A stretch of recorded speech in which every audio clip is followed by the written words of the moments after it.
నమస్తే. Welcome to our channel. నేను మీ శిరీష. శిరీష అంటే ఎవరికి తెలియకపోవచ్చు కానీ బర్రలక్క అంటే మాత్రం అందరికీ చిన్న పిల్లవాడి దగ్గర నుంచి అందరికీ తెలుసు. అయితే తను ఏంటంటే సోషల్ మీడియాలో అంటే ఇన్‌స్టాగ్రామ్‌లో కొన్ని వీడియోస్ రీల్స్ చేస్తూ వైరల్ అయింది. తను బర్రెలు కాసుకుంటున్నట్టు వీడియోస్ చేస్తూ వైరల్ అయిపోయి తను ఏంటంటే అసెంబ్లీ ఎన్నికల్లో పోటీ చేస్తున్నట్టు మనకి చెప్పేసి ఒక్కసారి అయితే తను ఏం చేస్తుంది ఏంటనేది అయితే మనకి చెప్పడం జరిగింది. అసెంబ్లీ ఎన్నికల్లో తను బరిలో ఉన్నానని కూడా చెప్పింది. కొల్లాపూర్ నుంచెల్లి తను పోటీ చేసింది. అయితే ఇది ఎందుకు ఎక్కడ స్టార్ట్ అయింది అంటే తను నిరుద్యోగ సమస్యలో ఉన్నాను. అంటే తనకు ఉద్యోగం లేదని చెప్పేసి నాలాంటి నిరుద్యోగులు ఎంతో మంది ఉన్నారని చెప్పేసి వాళ్ళ పక్షాన నేను మాట్లాడుతున్నానని చెప్పేసి అయితే బరలక అనేక సార్లు చెప్పింది. దానికోసమే పోరాటం చేస్తున్నానని చెప్పేసి అయితే ఎన్నికల బరిలో దిగింది. తెలంగాణలో కొల్లాపూర్ నుంచి అయితే తను పోటీ చేయడం జరిగింది అసెంబ్లీ ఎన్నికల్లో.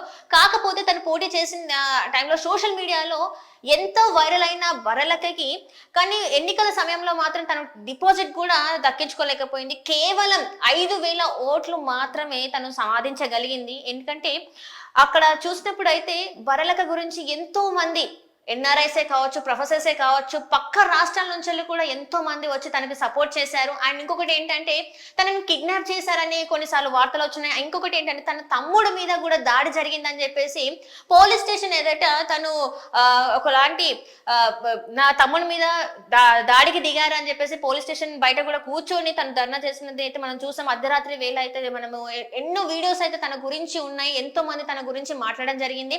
అండ్ ఎంతో మంది నిరుద్యోగులు బరలకకి సపోర్ట్ చేస్తూ వాళ్ళు కూడా వీడియోస్ రిలీజ్ చేయడం జరిగింది. తనతో పాటు కొన్ని రోజులు ప్రయాణించారు. తను ఎప్పుడైతే అసెంబ్లీ ఎలక్షన్స్ లో పార్టిసిపేట్ చేస్తున్నాను అంటే ఇండిపెండెంట్ క్యాండిడేట్ గా చేస్తున్నాను అని చెప్పినప్పటి నుంచి ఎంతో మంది తనకి సపోర్ట్ చేశారు. అంటే త్రూ ఇన్‌స్టాగ్రామే కావచ్చు, ఫేస్‌బుకే కావచ్చు, అంటే ప్రత్యేకంగా వచ్చి కూడా తన పక్కన ఉండి తనకు సపోర్ట్ చేసిన వాళ్ళు అనేక మంది అని చెప్పుకోవచ్చు. అయితే ఇప్పుడు ఎంపీ ఎలక్షన్స్ దగ్గర పడుతున్న వేళ ఈసారి మాత్రం తను కొంచెం లేట్ గా స్టార్ట్ చేసిందని అనుకోవాలి.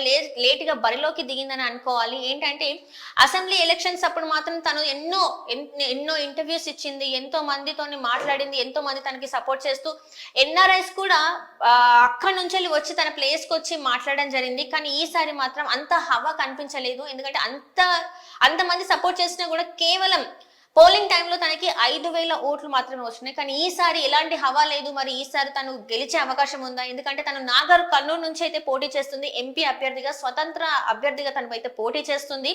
అండ్ ఇప్పుడు చూసినట్టయితే కేవలం 20 రోజుల వ్యవధి మాత్రమే ఉంది ఎంపీ ఎలక్షన్స్ కి తెలంగాణలో. అయితే మరి ఇప్పుడు తను నాగర్ కర్నూలు నుంచి అయితే తను పోటీ చేస్తున్నట్టయితే రిటర్నింగ్ ఆఫీసర్ కి అయితే తన దరఖాస్తుని అంటే నామినేషన్ అయితే తను అక్కడ ఇవ్వడం జరిగింది. ఎందుకు మరి ఇంత లేట్ గా తను ఎందుకు స్పందించారు ఈసారి అంటే గతంలో చూస్తే చాలా ఫాస్ట్ గా నేను నిరుద్యోగుల గురించి పోరాడుతున్నా అని చెప్పిన ఈ అమ్మాయి మరి ఎందుకు ఎంపీ ఎలక్షన్స్ లో ఇంత లేట్ గా తను బరిలోకి దిగాల్సి వచ్చింది ఏంటి?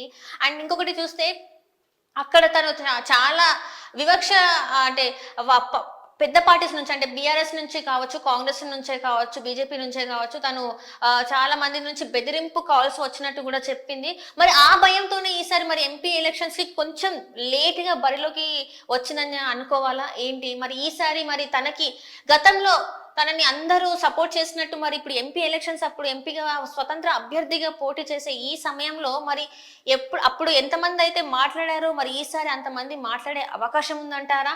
సో మరి చూడాలి ఈసారి మరి ఈ ఎన్నికల టైం అంటే మనకి మే 13న అయితే పోలింగ్ అయితే ఉంది. మరి ఈ పోలింగ్ తర్వాత అయితే తెలుస్తుంది మరి తన ఎన్నికల్లో మరి ఈసారైనా మరి గతంలో చూసుకుంటే అంత సపోర్ట్ చేసిన ఎక్కడెక్కడ నుంచెల్లో వచ్చి తనకి కర్ణాటక నుంచి వెళ్ళి బెంగళూరు నుంచి వెళ్ళి కూడా వచ్చి సపోర్ట్ చేసిన కూడా కేవలం 5,000 మాత్రమే ఓటు బ్యాంక్ ని సంపాదించుకుంది. 5,000 ఓట్లను మాత్రమే సంపాదించుకుంది. మరి ఈసారి ఎలాంటి ప్రచారం లేదు, ఎలాంటి హడావిడి లేదు. మరి ఈసారి ఎంపీ ఎలక్షన్స్ లో తను స్వతంత్ర అభ్యర్థిగా నగరకర్ నుంచి పోటీ చేస్తుంది. మరి అంతే హవా ఉంటుందంటారా? ఈసారి మరి గెలిచే అవకాశం ఉంటుందని అనుకుంటున్నారా? సో చూడాలి మరి మే 13 తర్వాత అయితే తెలుస్తుంది. So thank you so much.